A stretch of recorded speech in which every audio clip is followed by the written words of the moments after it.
पहले तो आयशा का धन्यवाद कि उन्होंने इस महत्वपूर्ण विषय पर शायद मॉनसून सेमेस्टर शुरू हो रहा है, शुरुआत में इतने महत्वपूर्ण विषय पर बात करना तय किया है। मुझे इस पूरे विषय पर वहाँ की लंबी बातचीत हो सकती है। आप सब जानते हैं कि इस विषय पर इतना काम हो चुका है और खास करके लॉ के फील्ड में लोगों ने काफ़ी काम किया है, पॉलिटिकल साइंस के लोगों ने और सोशियोलॉजी में, 3 फील्ड से इस पूरे इशू को अप्रोच करने की कोशिश हुई है और बहुत सारी बातें ऑलरेडी कही जा चुकी हैं और तर्क के जितने तरह के आयाम हो सकते हैं वो लगभग आमतौर पर सामने आ चुके हैं। अभी इसमें लोग अपनी अपनी पोजिशंस ले रहे हैं, कौन कहाँ है, कुछ नए तरह के फॉर्मेशंस हो रहे हैं सोसाइटी में, नए तरह की कुछ गोलबंदियाँ सामने आई हैं। मैं एक तो अपनी बातचीत में उस बारे में बोलना चाहूँगा और बातचीत का दूसरा हिस्सा सब मिलाकर मैं 15 से 20 मिनट ज़्यादा समय नहीं लेना चाहूँगा, ये निकलना भी है। एक तो मैं उसके थोड़ा सा लीगल एस्पेक्ट पर, कॉन्स्टिट्यूशनल एस्पेक्ट पर बात करना चाहूँगा। जो लोग जानते हैं वो हमें बीच बीच में करेक्ट करें। अभी इस बीच में एक तो जो लीगल इशूज़ आए हैं और जो पॉलिटिकल इशूज़ आए हैं, 2 ही विषय पर मैं इसमें बातचीत करना चाहूँगा। ये गौरक्षा का पूरा इशू है, लेकिन ये आज़ादी के आंदोलन के दौरान ही असल में जो आइडिया ऑफ इंडिया जिसको पेरी एंडरसन बोलते हैं, आप देखेंगे उसी में कहीं ना कहीं लिखा हुआ है। प्रॉब्लम एक्चुअली सिर्फ जो लोग देख रहे हैं कि सिर्फ RSS की प्रॉब्लम है, ये दरअसल प्रॉब्लम सिर्फ RSS की है। आज़ादी के आंदोलन के दौरान ही गाय का सवाल कहीं ना कहीं आज़ादी के आंदोलन के साथ बीच बीच में ये जुड़ा हुआ नज़र आता है। कांग्रेस के अंदर की धाराएँ और हिंदू महासभा भी इस सवाल को उठाती रहती है और इसलिए चौंकना नहीं चाहिए जब आज़ादी के बाद पहला गौरक्षा कानून जो बनता है वो 1949 में बनता है MP और बिहार में, उस समय वहाँ कांग्रेस की गवर्नमेंट थी। इसके बाद का अगला कानून बिहार में बनता है, वहाँ भी कांग्रेस की गवर्नमेंट थी। गौरक्षा का कानून अब आप कह सकते हैं कि RSS या जो उस समय हिंदू परिषद नहीं था, हिंदू महासभा इनके दबाव में बना है, लेकिन ये कांग्रेस के अंदर या पार्लियामेंट के अंदर अगर उस समय की डिबेट देखें, कॉन्स्टिट्यूएंट असेंबली की डिबेट देखें, तो कांग्रेस के लोगों ने लगातार उस समय ये पोजीशन ली थी और इवन कॉन्स्टिट्यूएंट असेंबली की डिबेट में ये सवाल भी उठा था कि फंडामेंटल राइट्स वाले क्लॉज में ही इसको शामिल कर लिया जाए, कि गौरक्षा को उसी में शामिल कर लिया जाए। कॉन्स्टिट्यूएंट असेंबली में फाइनली इसको रिजेक्ट किया गया और कॉन्स्टिट्यूशन में 48 आर्टिकल में ये सवाल आता है कि जो दूध देने वाले पशु और एग्रीकल्चर में इस्तेमाल होने वाले जो पशु हैं उनके लिए राज्य जो है वो कानून बनाएगा और इनका स्लॉटर है वो रोकने की उसकी कोशिश होगी और इसके लिए कानून बनेगा। दरअसल आप देखिए 47 के आसपास की इकॉनमी में जिस समय ये डिबेट हो रही कि गाय गौरक्षा के लिए कानून होने चाहिए, उसका एक मतलब था। आज अगर आप देखें तो वहाँ चीज़ें बहुत बदल चुकी हैं। उस समय टोटल जो आपका दूध का प्रोडक्शन था उसमें गाय का दूध जो था उसका ठीक ठाक हिस्सा था। आप देखेंगे जब ये वाइट रेवोल्यूशन होता है, जो अमूल की क्रांति होती है, अमूल का सिंबल भैंस है, गाय नहीं। इस समय भारत में ज़्यादातर लोग भैंस का दूध पीते हैं और गाय की पूजा करते हैं। लगभग 70% भारत में। और पाउडर जो दूध बनता है जिससे इस देश में बच्चे पलते हैं, ज़्यादातर बच्चे जिनकी माँ दूध नहीं उस तरह से खिला पाती हैं, पाउडर दूध का प्रोडक्शन 100% भैंस का है। तो इस देश का आदमी भैंस पर पलता है और गाय की पूजा करता है। बहुत आसान ब्राह्मण देश है।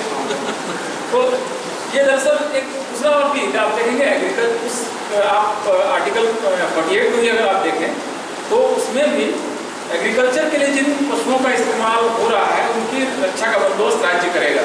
इसमें भी आप देखेंगे टेक्नोलॉजी की वजह से ट्रैक्टर का इस्तेमाल बहुत तेज़ी से बढ़ा है और भैंस के जरिए खेत जोतने का चलन बढ़ा है। तो गाय को लेकर अगर किसी एक खास समय में, किसी कालखंड में कुछ कानून बने भी और आप देखेंगे तो वही कानून भैंस के लिए नहीं बना है। तो आप देखेंगे इसको कांचा इलैया जो बफलो नेस्टेजम किताब जब लिखते हैं उसमें तो वो कहते हैं कि वो रंग से लेकर बहुत सारे सूद वो सामने लाते हैं। तो आज असल में उन कानूनों को फिर से एक बार रिविजिट करने की जरूरत है। दरअसल उसकी उस तरह से जरूरत है भी या नहीं है, और अगर नहीं है तो थोड़ा बोल्ड होने की शायद जरूरत है। अभी कांग्रेस जैसी पार्टी शायद साहस के साथ ये कह भी नहीं पा रही है कि गौरक्षा कानूनों की जरूरत वो इवन मुझे संदेह है कि सीपीआई और सीपीएम भी बहुत बोल्डली इस बात को कह पाएंगे, और पार्टियों की बात मुझे नहीं मालूम। गोरक्षा का पूरा कानून है वो दरअसल बहुत ही वायलेंट कानून है, दलित विरोधी है, मुस्लिम विरोधी है। आप एक कानून ऐसा बनाते हैं जिसको लागू करने का दायित्व अल्टीमेटली राज्य नहीं ले रहा है, गोरक्षा दल इसका दायित्व ले रहे हैं। और राज्य की सरकारें, आप पूना वाली घटना देख लें जो विराट वाली घटना है, पुलिस ने जब देखा कि वो गाय के को स्किन करने के लिए 4-5 लोगों को पीटा जा रहा है, तो उनको थाने तक लाने का दायित्व तो पुलिस नहीं उठा रही है, गोरक्षा दल को ये काम दिया जा रहा है। ये कोई अचानक हुई घटना नहीं है, ये पूरे देश में लगभग ये मान लिया गया है कि गोरक्षा समितियों की कोई कानूनी हैसियत है और वो इस काम को कर सकते हैं। और अगर आप इसको थोड़ा सा और देखें बढ़ाकर कि मामला सिर्फ इतना नहीं है कि आपने पीट दिया इसकी वजह से पूरा गुजरात बढ़ रहा है। गुजरात में जो इस समय हिस्सा है वो इसलिए भी है कि गाय की एक इकॉनमी है, और गाय को पालने से लेकर गाय के मरने, इवन गाय को किसी और तरीके से कंज्यूम करने से लेकर उसके हड्डियों को चीनी मिल को पहुंचाने से लेकर उसके चमड़े से, जूते से लेकर हम लोग बेल्ट और पर्स बनने तक की एक पूरी इकॉनमी है। ये पूरी इकॉनमी कहीं ना कहीं इस पर वो चोट पहुंचा रहे हैं, और इस वजह से दरअसल जब गाय को ये इस पूरी इकॉनमी पर किसी चेन पर कहीं पर ये गोरक्षा दल वाले, आरएसएस वाले, विश्व हिंदू परिषद वाले जब इसको रोक रहे हैं, तब असल में एक गुस्सा बहुत बड़े पैमाने पर आ रहा है। इसमें एक चीज़ और आप देखें कि ये जो कानून 1949 से बनना शुरू होता है, कई राज्यों में कानून ये बन चुके हैं। ये पूरा कानून बनने का क्षेत्र जो है ये हिंदी पट्टी है, यहीं से ये सारे कानून आप देखेंगे। दक्षिण भारत में ये कानून या तो नहीं है या बहुत बाद में बना है, बंगाल में अभी भी नहीं है, नॉर्थ ईस्ट में ये कानून नहीं है। तो ये एक तरह से हिंदी पट्टी की भी समस्या है। और राज्य के नीति निर्देशक तत्व जो डायरेक्टिव प्रिंसिपल है, अगर वो आप देखें 36 से लेकर 51 तक ये डायरेक्टिव प्रिंसिपल्स आते हैं, इसमें बहुत तरह की बातें हैं। इसमें लैंड रिफॉर्म की बातें हैं, स्वास्थ्य की बातें हैं। इनमें से सिर्फ चुनकर सिर्फ 48 पर कानून बना है। कानून का भी तमाम चीज़ों बना सकते हैं, असमानता के सवाल पर, बच्चों के न्यूट्रिशन के सवाल पर। राज्य के नीति निर्देशक तो आपको बहुत कुछ बता रहे हैं। आप चुनते हैं कि हम गाय पर कानून बनाएंगे, तो ये दरअसल उतना बिनाई मामला नहीं है कि गाय पर एक कानून बना दिया गया, नीति निर्देशक तत्व में है, डायरेक्टिव प्रिंसिपल में इसमें कानून बना दिया गया, बाकी चीज़ों पर भी कानून बना रहे होंगे आप। तब तो माना गया होता है कि जो नीति निर्देशक तत्व है उसका आप पालन करते हैं। ये कहीं ना कहीं गाय की जो पूरी राजनीति है, ये एक तरह से जो इंडियन नेशनलिज्म के अंदर में जो रिलीजन का तत्व है उसको आप साफ साफ कर सकते हैं। हिंदू नेशनलिज्म का जो तत्व है ये कहीं ना कहीं उभर कर आया है। और जब इसके कानून बन रहे थे तो ज़्यादातर विधानसभाओं की डिबेट आप देखेंगे तो बहुत विरोध नहीं हुआ है। जैसे बिहार का जो कानून बन रहा था, वो उस कानून का इनिशियल ड्राफ्ट अगर आप देखेंगे तो ये था कि 3 साल से कम उम्र के जो गोवंश है उसकी हत्या का निषेध का कानून बनेगा। लेकिन बाद में लगभग आम सहमति से ये तो वहाँ बन गया कि किसी भी तरह की गाय को नहीं मारा जाएगा, और इसमें अक्रॉस द पार्टी लाइन लोगों ने इसका समर्थन किया है। तो दरअसल एक पॉलिटिकल प्रोसेस जो चला, अब यूजली बहुत ज़्यादा प्रॉब्लमेटिक है, क्योंकि वो इस देश की बड़ी आबादी के इकोनॉमी को, उनके फूड हैबिट्स को प्रभावित कर रहा है। और इस वजह से अब जो आप देखेंगे जो नई चीज़ इसमें हुई है, जिस पर मैं लगातार बात कर रहा हूँ, ये जो गाय का जो आतंकवाद है, गाय को लेकर जो आप उसके लिए मैंने कई बार शब्द इस्तेमाल किया, गाय तालिबान जो हैं, इनकी जो हरकतें हैं, ये दरअसल नई तरह के सोशल मोबिलाइजेशन को भी शायद जन्म दे रही है। कुछ नीचे के लेवल पर कुछ प्रोसेसेस शुरू हुए हैं।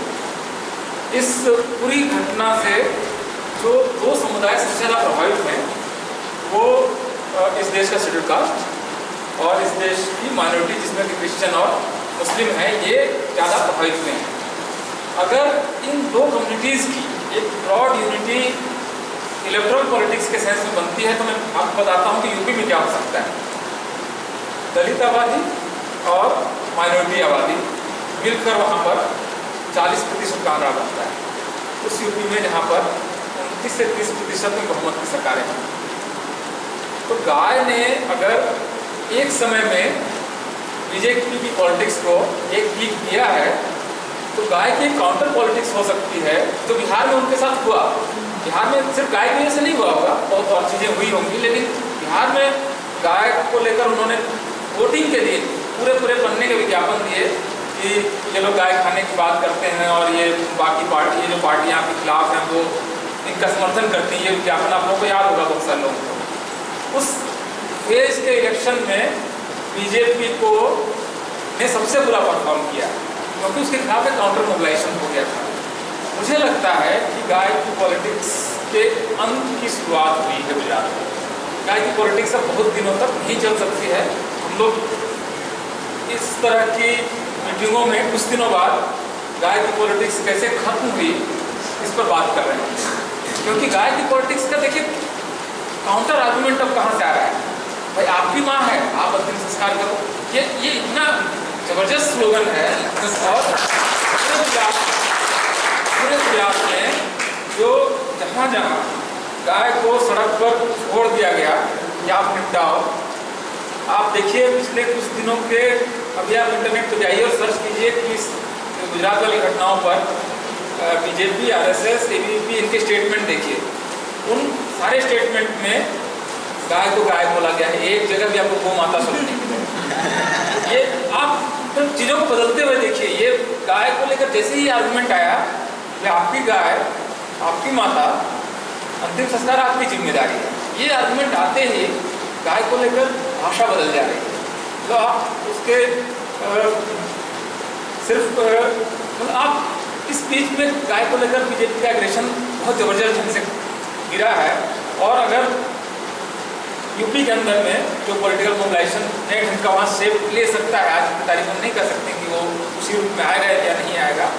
तो ये एक तरह से देश विदेश में गाय को लेकर जो राजनीति है उसके अंत की भी शुरुआत होगी।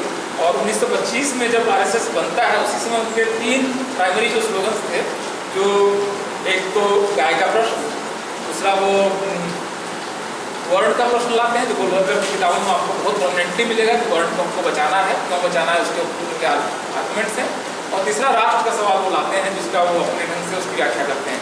3 स्लोगन्स के आसपास वो पूरे आरएसएस को बिल्ड करते हैं, जिसमें बाद में जनसंघ और बीजेपी बनती है। वो पूरी पॉलिटिक्स में से अगर गाय का तत्व तो हटता है तो पता नहीं चीज़ें किस रूप में होंगी, और वो उसके बदले में वो क्या चीज़ को कैसे फिल करते हैं, कश्मीर से फिल कर सकते हैं और भी किसी और चीज़ से फिल कर सकते हैं, पता नहीं, वो एक देखने की बात है। लेकिन गाय की पॉलिटिक्स शायद आने वाले दिनों में उस रूप में नहीं होगी, क्योंकि एक तो उसमें 2-3 चीज़ें हुई हैं जिसको कि आप देखेंगे कि नीचे के लेवल पर सोशियोलॉजिकल कुछ प्रोसेसेस भी चले हैं। एक तो इस बीच में रिजर्वेशन वगैरह की वजह से एक दलित मिडिल क्लास मर्ज हुआ है, जो पार्लियामेंट्री प्रोसेसेस हैं उसकी वजह से एम्पावर्ड फील वो कर रहे हैं, नए ढंग से फिर अलाइनमेंट्स भी हुए हैं। इन वजहों से सिर्फ 7 या 8% दलित होने के बावजूद गुजरात में दलितों ने जिस उनका इस बात का शासन किया है वो शायद पूरी पॉलिटिक्स को बदलने का रास्ता दिखा रहा है। और मुझे इस समय जैसे कुछ लोगों ने कहा कि आप गाय पर अगर मीटिंग करेंगे तो जेएनयू में एबीवीपी वाले हंगामा कर देंगे, मैं उसी समय से मुझे भरोसा है वो नहीं हंगामा करेंगे, गाय को लेकर वो हंगामा नहीं करेंगे। गाय अब उनके लिए बहुत डिस्कम्फर्ट पैदा करने वाली है। गाय आप बोलेंगे और अब वो डरेंगे शायद इसका समय आ रहा है, आपकी गाय आप संभालो।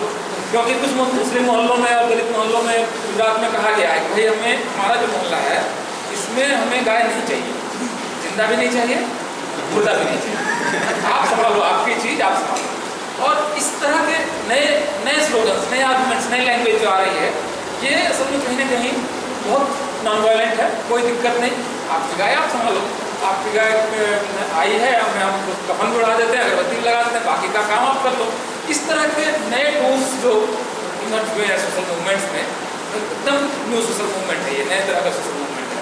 तो इसमें असल में अब बहुत काउंटर पॉइंट के तौर पर बहुत एग्रेशन की जरूरत नहीं है, उनको उनके नारों की याद दिलाने की जरूरत है, उनके पुराने पोस्टर्स दिखाने की जरूरत है। रिसर्चर्स इस पर काम कर सकते हैं और आने वाले समय में गुजरात में जो रास्ता दिखाया है वो शायद पूरे देश का रास्ता हो सकता है। कल फगवाड़ा में जब मुसलमानों को गाय के सवाल पर उन पर जब कुछ हमला हुआ तो सिखों और वहाँ के दलितों ने मिलकर शिवसेना वालों को भगा दिया।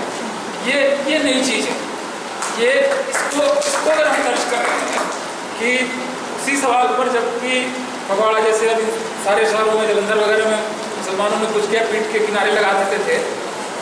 ये 2016 है जिस समय मुसलमानों पर हमला होता है और वहाँ पर दलित और सिख खड़े होकर शिव सैनिकों को दौड़ा लेते हैं।